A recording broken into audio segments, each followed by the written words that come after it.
Before beginning this week's episode, I'd like to express my gratitude toward the Chief Warrant Officers of the branch and the Regimental Chief Warrant Officers, in addition to the many other senior warrant officers who've helped identify and connect me with these many fine young leaders that we've had over the past several months for the Cohort W podcast series. Also, I'd like to thank the many longtime listeners and welcome new listeners and express my gratitude to you for your support and interest in this podcast. Thank you. And now, on with the show. Cohort W. Welcome to another Cohort W podcast episode, bringing you inspiring and educational interviews with today's most exciting and enterprising young warrant officer leaders. Each episode is dedicated to exploring real-life leadership in the warrant officer cohort and tackling the problems faced in large-scale combat operations and multi-domain operations. And now, here's your host. Hello. In today's episode, my incredibly excellent guest shares some personal and professional experiences as a Quartermaster Warrant Officer. Then we will examine how those experiences contribute to meeting doctrinal requirements for Quartermaster. All Cohort W guests were recommended by senior warrant officers in their branch. Today, I am joined by Quartermaster Warrant Officer CW2 Mark Locquiao. Thanks so much for your time today, Mark. Can you share with the audience about yourself, please? Sir, my name is Chief Warrant Officer 2 Mark Locquiao. I was born and raised in the Philippines and migrated in San Diego, California. I enlisted in the Army in June 2004 as 912, which is Automated Logistical Specialist. I graduated from the Warrant Officer Basic Course in 2015 as a Supply Systems Technician. My hobbies are weightlifting, running, and walking with my son. Excellent, thank you. Tell us your MOS title, and your current duty position, please, Mark. My MOS 920 Bravo, which is a supply systems technician. As a supply system technician, I had to instruct, manage, and supervise personnel within a supply support activity concerning about supply systems, policy, and functional procedures, plan requirements for stockage and control-based accumulation of the demand data, controlling management of operation flow of stocks to ensure compliance with the Army policy and ensure supply performance standards are achieved.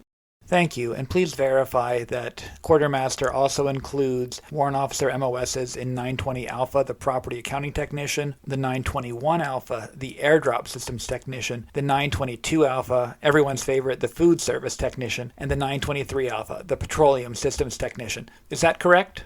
Yes, sir. Great, thank you. I appreciate that. Can you tell the audience what your daily work involves in garrison and in field and training and deployment environments, please?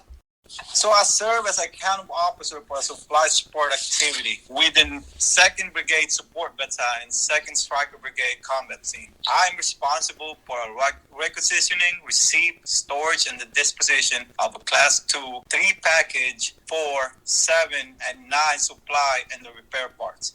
I'm also accountable for authorized stockage lists of over 3,000 lives valued at over 7 million. Provided technical support and direct assistance of 135 customer DODACs. Provided technical guidance to the commander and the support operation officer on logistical matters. Supply discipline and readiness. Maintain supply performance to enhance customer using the Global Combat Support System Army in conjunction with a very small aperture terminal. Amazing. 135 DODACs.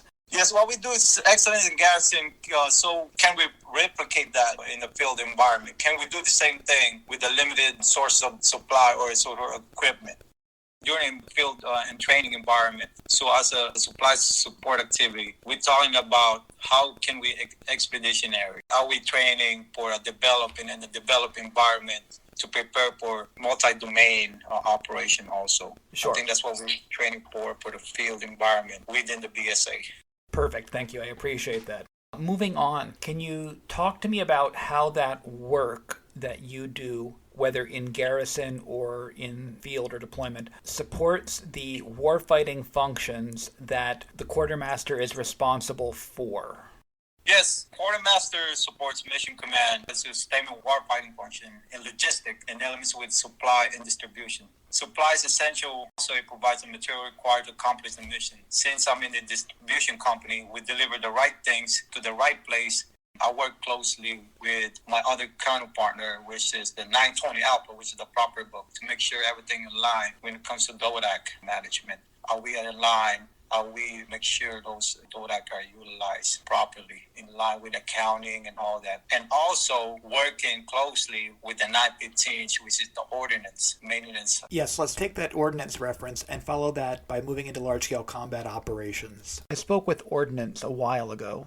They said they would go very far forward in large-scale combat operations. They would go anywhere. Can I assume, or can the listener assume, that Quartermaster will do that based on that close relationship that you talked about? Sir, wherever the maneuver commanders go, we can go. We support the fight day and night, sir.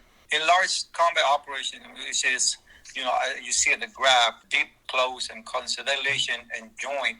So the SSA within the BSA synchronized distribution operation for the brigade combat teams. The brigade support the battalion performing execution management for supply support activities within the distribution company. So the SSA receives, stores, issues, and transload classes of 2, 3 package, 4, 7, and 9. The SSA received supplies and equipment from the supported units and coordinated transportation for retrograde also. The SSA manages and maintains ASL, and conducts a replenishment operation in 2 ways. Support point distribution. The customer comes to the SSA to receive supplies and unit distribution, or the logistic package generally referred to as a log pack, where the SSA delivers to the support units. Thank you. I appreciate that. I want to move on to talk about multi-domain operations. And I remind the listener that this is still a conceptual body of understanding and practice. So how does Quartermaster work and your work fit into multi-domain operations, Mark? Sir, we don't know our next war is. So in the multi-domain operation, we focus on the basics. Harnessing technologies and innovation, continue to grow professionally, and provide precise, timely, and accurate support. We are prepared to deploy to develop or underdeveloped environment using our expeditionary assets to win the battle, sir. We use the very small aperture terminal, which is the BSAT, sir. So that's our line of communication when it comes to supply chain management. If that goes down in multi-domain operations through jamming, do you guys have a practice how you negotiate? We have this, we call it the disconnect computer, which is, I don't know how to explain it yet, but, it's still on develop, how it can be used when it comes to the multi-domain, which is still in test right now, just in case those happen, so which is, block the satellite. So there's a backup, what they call it, the disconnect computer, sir, which is forward and support. Great, I appreciate that. So we're going to move to the next and the last portion of the interview, and that is, what have you learned, or what would you like to share with the audience about your work's importance as part of the Army's mission? Sir, during my time, I learned how to be patient, adaptive, receptive, and more tactical and technical proficient with the help of my mentors. I think the importance of my work as part of the Army's mission is to teach, coach, and mentor the soldiers, NCOs, and operators that will impact the future of the Army. I'll say Quartermaster and logistic makes the work go around. At the very least, it keeps the Army functioning. And then, what would you say to a warrant officer who just graduated candidate school? So my advice is to be a good listener, learn your craft, do the right thing by all the regulatory guidance, reach out to a mentor, and take care of your people. Sustain the fight, supporting victory. It's so great to hear warrant officers talking doctrine. Thank you so much for your time today, Mark, and sharing how the work of warrant officers in the Quartermaster contributes to meeting doctrinal requirements for your branch. Yes, sir. I appreciated your time. Thank you for providing me all these necessary tools. Hopefully I can pass it on to the junior warrant officer in my field, sir. I'm sure you will. Best wishes again. Thank you. Cohort W. On behalf of the Warrant Officer Historical Foundation, thank you to today's guest for your insights on the future of warfare and the importance of the warrant officer to that fight.